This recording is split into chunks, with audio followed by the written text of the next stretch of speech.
नमस्कार, आप live cities देख रहे हैं। मैं हूं जय शुक्ला। राजधानी पटना एक बार फिर से गोलियों की गूंज से तड़तड़ाया है।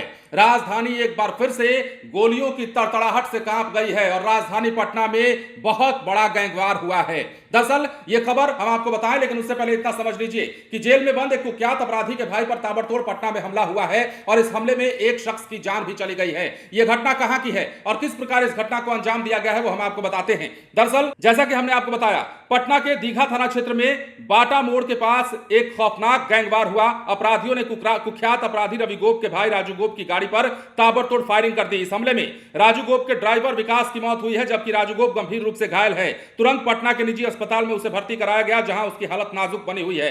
अब घटना के बाद आसपास के इलाके में दहशत का माहौल है। प्रत्यक्षदर्शियों के अनुसार अपराधियों ने कई राउंड गोलीबारी की है, जिससे इलाके में अफरा तफरी मच गई। पुलिस मौके पर पहुंची और मामले की जांच में जुट गई। Digha law and order DSP Dinesh Kumar Pandey ने बताया है कि दो लोगों को गोली लगने की सूचना मिली थी, जिसके बाद पुलिस ने तुरंत कार्रवाई शुरू की। पुलिस तकनीकी अनुसंधान और सीसीटीवी फुटेज के आधार पर अपराधियों की तलाश करने में जुटी है। अब देखिए, रवि गोप पर राजधानी पटना समेत कई जगहों पर आपराधिक मामले दर्ज हैं। उसके भाई पर हुए इस हमले ने पुलिस की कार्यक्षमता और लॉ एंड ऑर्डर पर सवाल खड़े कर दिए हैं। पुलिस की त्वरित कार्रवाई और अपराधियों की गिरफ्तारी ही इस दहशत को कम कर सकती है। फिलहाल शहर में खौफ और असुरक्षा का माहौल बना हुआ है। जनता लॉ एंड ऑर्डर की स्थिति में सुधार की मांग कर रही है और राजधानी पटना में हालांकि यह आपराधिक गैंगवार की बात कही जा रही है, दो अपराध कर्मियों के बीच में या दो आपराधिक गैंग के बीच में गोलीबारी की यह घटना हुई है। लेकिन इस घटना के बाद इलाके में जो लोग रहते हैं उनके अंदर दहशत का माहौल है। उनके अंदर इस बात का भय सताने लगा है कि राजधानी पटना में जब चाहे तब गोलियां चल जाती हैं, कभी गैंगवार में, कभी अपराधियों के द्वारा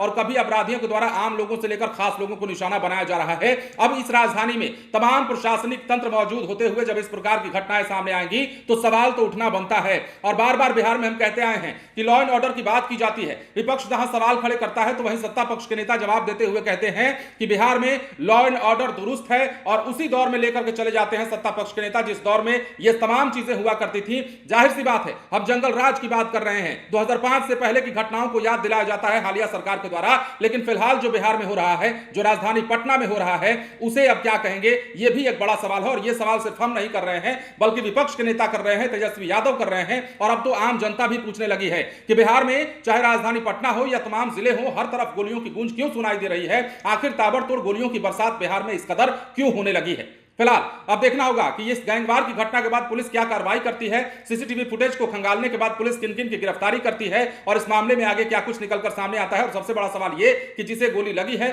उसकी हालत आगे चलकर क्या होती है। बने रहें लाइव सिटीज के साथ। धन्यवाद।